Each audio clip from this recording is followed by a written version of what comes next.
இந்த எண்ணெய் மட்டும் எடாமா எண்ணெய் தக்காளி எடு. இந்த அம்மா தக்காளி இதில் போடுமா. தக்காளி இதில் போடுங்க.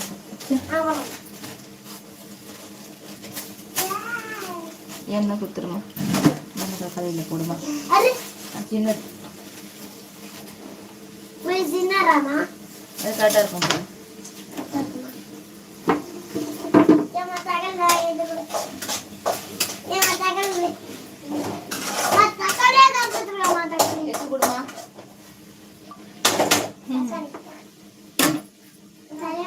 எத்து கொடுத்து அதை எத்து கொடு அண்ணா கிட்ட.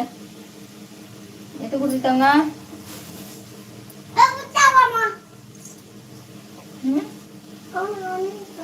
எத்து கொடு.